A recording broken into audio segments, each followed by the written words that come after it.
Hello, and welcome to Anime Audio Commentary. Today I'll be commenting on episode 61 of Fullmetal Alchemist Brotherhood. If you'd like to watch along, then start watching now.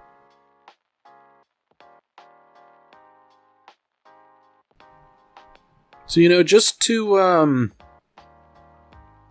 drive the point home that things are really starting to hit the fan, we're getting another little juvenile alchemy lesson here about what the sun and the moon represent and how the union of the two of them represent perfection. Considering what's been going on with the eclipse and now Father drawing essentially God out of the moon, I think there's something to be said here about perfection being achieved through an eclipse. Or at the very least, using an eclipse as a bit of a medium. I do have to say, despite everything seeming to work out, there's a fair bit of hubris on display here on Father's part if he thinks, he could essentially contain God within himself. And, he's gone on saying before that, the reason he has those 7 homunculi are that they represent the sins he has expelled from his body, but I don't know, I think that's more like wishful thinking on his part. Like, that's the stated goal, but whether or not it's achieved, who can really say? But, man, we just saw a bunch of shots of all these people who are dead, and I feel like it should be a bit surprising that Edward and everybody else, all the sacrifices, are still alive. Because I don't think it was obvious that they would have survived this whole ordeal.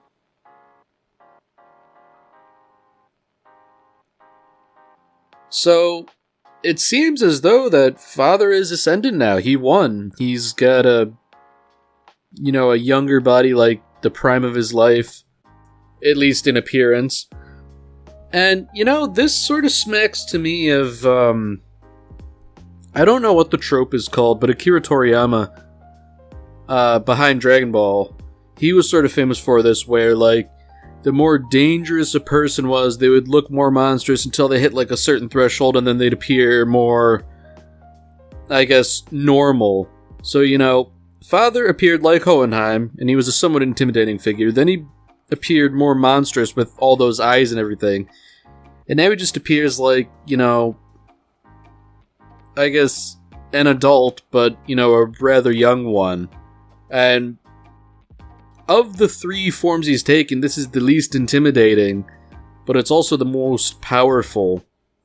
Especially considering that he's able to essentially just hold a nascent star in the palm of his hand. So fortunately for everyone, except Father, of course, everyone's schemes are coming to fruition here. Hohenheim, it seems, in traveling around, he's weaved his own little counter circle. I'm wondering how much of this plan Hohenheim had predicted in detail. Because, it was obvious Father is going to do some sort of human transmutation, but I can't imagine Hohenheim would have guessed these exact circumstances.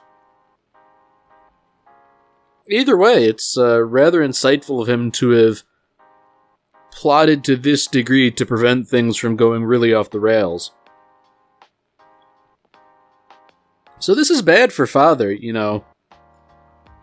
He is being worked against, and I feel like there's a fair bit of hubris involved when, your plot is sort of being stripped away from you, and you're still just casually holding a star in your hand. I feel like, maybe you would want to dissipate that star.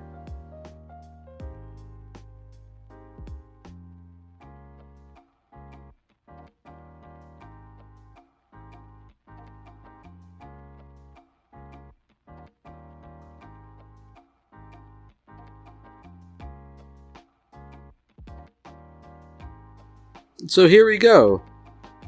You know, even if his plan is largely being foiled, you know, he doesn't have the supreme grasp over divine power that he had hoped. He's still not down and out, because no doubt he's sure retained all of the souls of Xerxes, which, if not enough to maintain this almighty form, you know, it's certainly not nothing. Man, that is an unsettling image, how he just disgorges this tornado of souls. And I mean, like, I feel like there is no guarantee that all these lost souls would immediately find their way back to their own bodies. In this case, they seem to be doing just that, but I don't know, man. That's a pretty big risk to take. Like, I guess there's been some stuff about it before, like a soul naturally wants to reside in its own body. But, you know, seeing like Barry the Chopper and what he went through, and even Alphonse, you know, if stuff impedes it, you know, it's not gonna happen.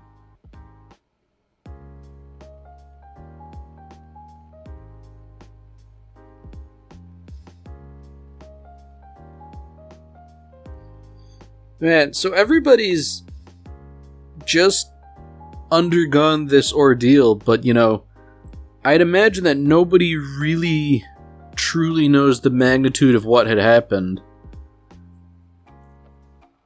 You know, I feel like the best case scenario after something like this is that everybody just sort of like collectively agrees it was like a weird something or other, and then nobody thinks about it too much, you know?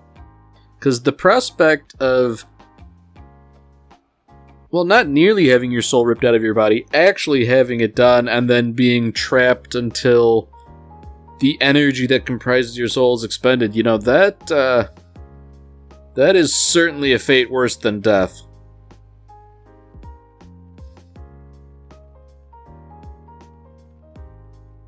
So this is quite bad. You know, a father is, I guess, becoming deranged. Somewhat understandably, seeing as how he's now trying to restrain God without any of the preparations he had made.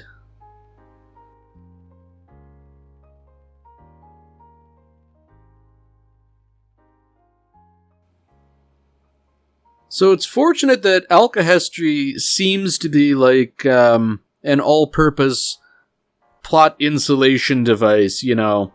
It just so happens that if the other person is using a large quantity of alchemy, then alkahestry can draw on that as well.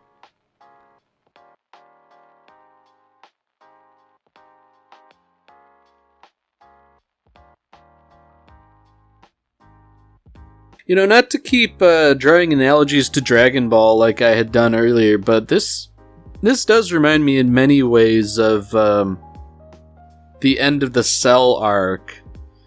You know, the whole idea of Cell becoming more human in appearance rather than monstrous, and now father and son working together to repel a massive blast.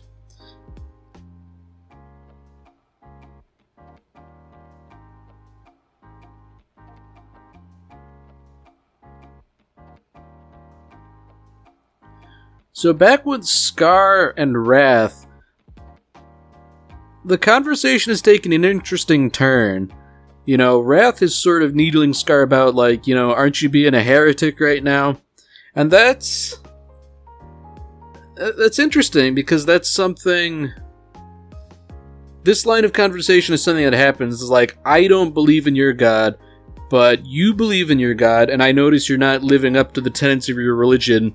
Shouldn't you be ashamed of yourself? And, like, you know, that criticism only works if you're acting in good faith, which Wrath very clearly is not.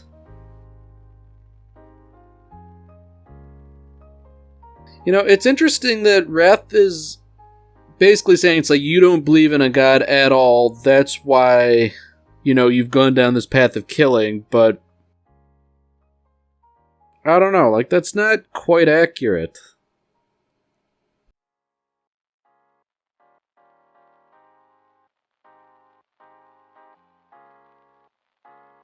So it seems like they managed to mutually kill each other. Seemingly, I say, because Scar, for as bad off as he is, he seems to be doing better, you know. Yeah, he was impaled, but he still has both his arms, which is more than Wrath can say. It is also interesting that he's suddenly sort of become much older. Not necessarily in appearance, but just in the way he speaks, you know. Because he had never really acted his age. Or at least the age he purported to be.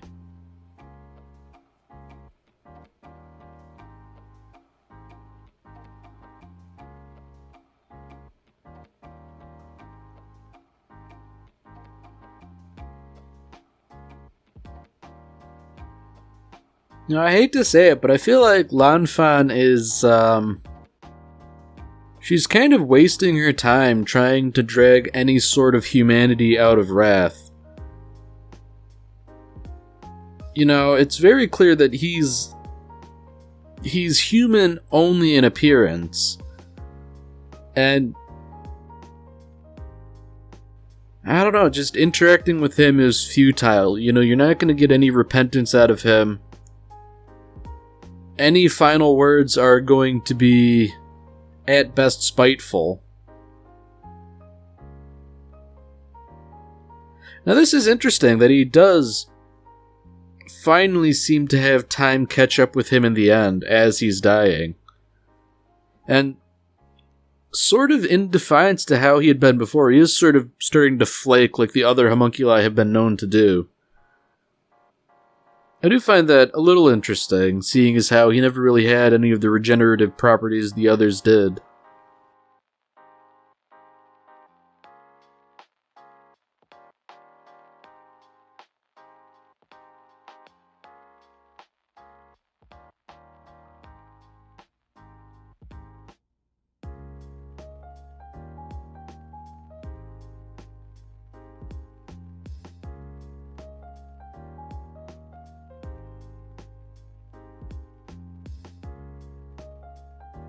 So the situation is still pretty grim.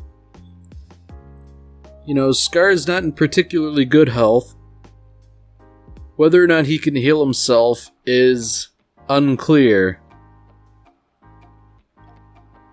But, you know, even if he's not just healing himself, he's definitely doing something that gives him pause. You know, helping Amestris, considering the genocide that had occurred. I mean, in a sense, he did kill the man who was essentially responsible at the top for the genocide. Well, responsible somewhat. I mean, obviously, everything went back to Father. I don't know. I mean, that's pretty small consolation, I guess, when you consider Scar's perspective, but it's definitely not nothing.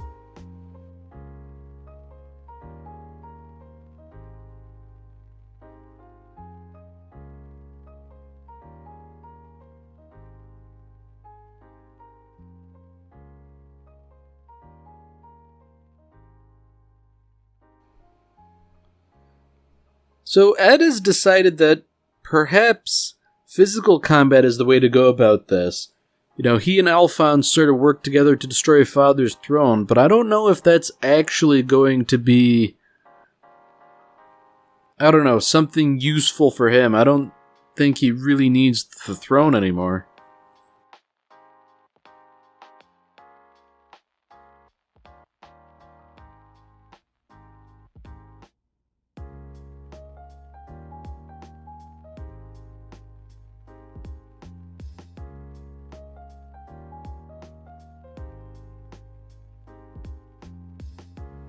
So just to wrap everything up in a nice little bow,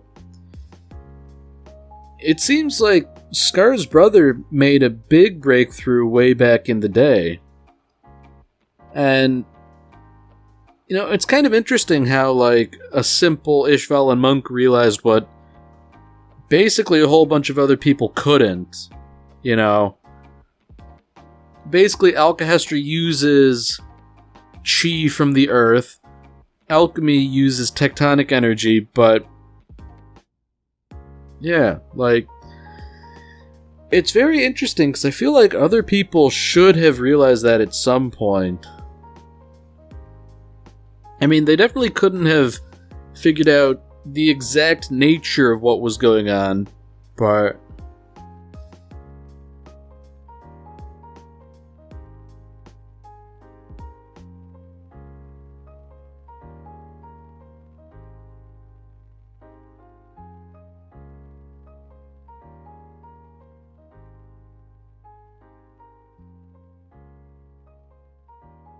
so it's interesting that Scar's brother is seemingly acting out of altruism. The alchemists of Amestris are not working up to their full potential, so by utilizing the circle he's developed, they could potentially do so. I think that's a bit of an interesting stance for somebody whose religion considers alchemy heresy. I don't know, I guess he was a rather heterodox figure, for want of a better term. So fortunately, Greed has showed up to help. Unfortunately, he hasn't really been all too helpful, you know. Ed has decided to give Father a little bit of bath in that molten metal, but it's nowhere near as effective as anybody would have hoped.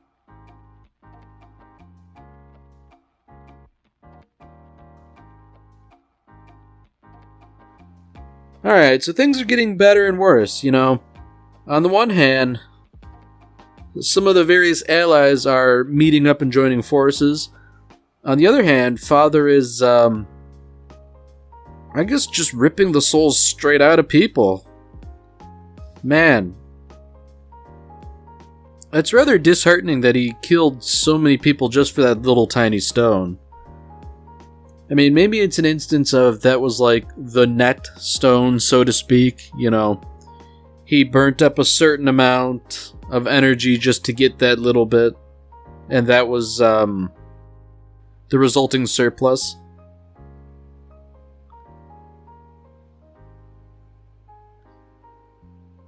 So it seems like Edward, you know, obviously Pride's sort of anchoring him in place, but I feel like he just sort of wants to settle the score from earlier too, you know. Yeah, so the situation's not good. Obviously they have to offload Mustang, you know. The battlefield is no place for a blind person. Especially when, I feel like his alchemy relies heavily on sight, you know, you want to know what you're blasting.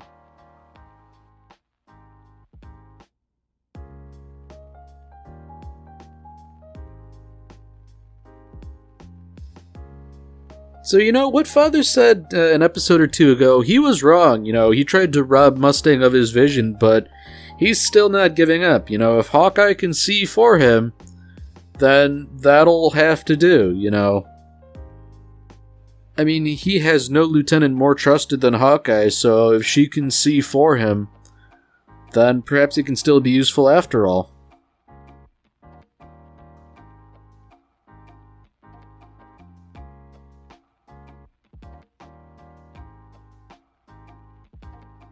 Now, it is interesting that Greed notes how Wrath died with a peaceful look on his face. I feel like that's almost a cruel joke. Like, when you consider all the horrible things Wrath has done, that he sort of died not peacefully, because he was in fact killed, but dying at peace, you know, that's definitely more than he deserves. So once again, you know, people are talking to homunculi. I feel like this is a wasted effort, because you're talking to an inhuman monster. And even if Ed is making a good point, you know, Father doesn't care about you, he's running you ragged, you know, that's not gonna find any purchase in something that's not human.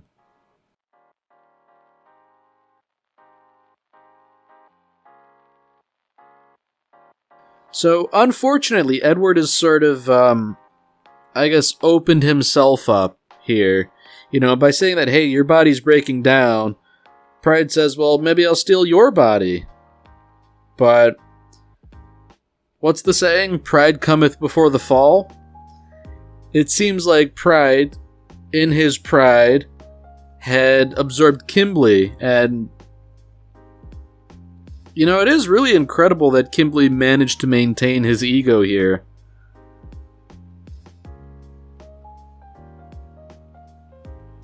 You know, Kimberly's whole thing was that he wanted to see who would win here. And seeing as how Pride is now exhibiting weakness, Kimberly has decided that, like, okay, you know what? Now I've got to teach you a lesson by hamstringing you.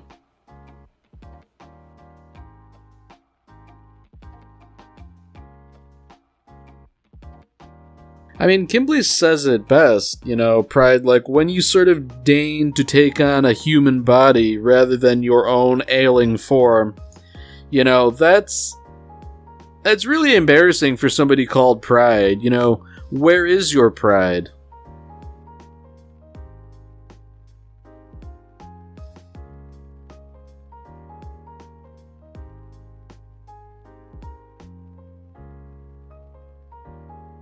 Now this has got to be a rather horrifying thing, you know.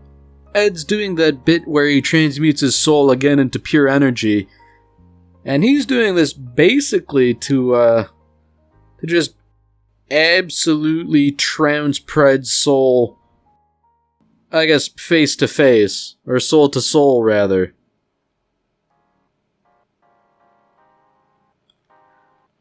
It's rather brutal.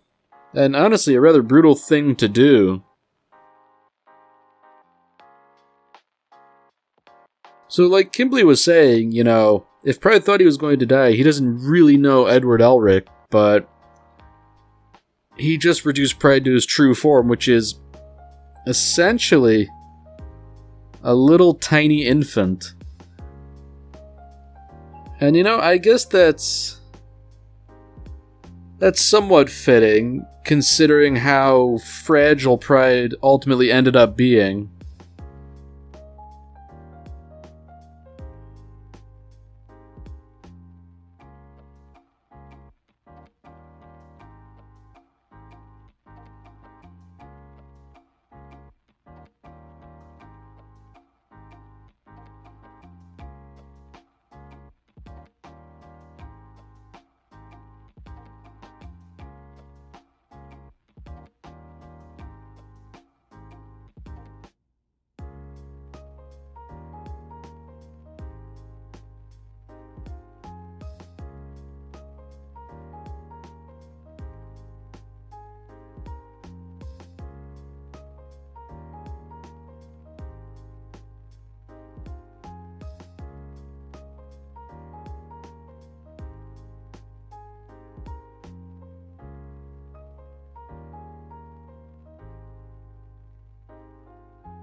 Alright, well that's it for this episode. If you've enjoyed it, then by all means, tune in for the next one.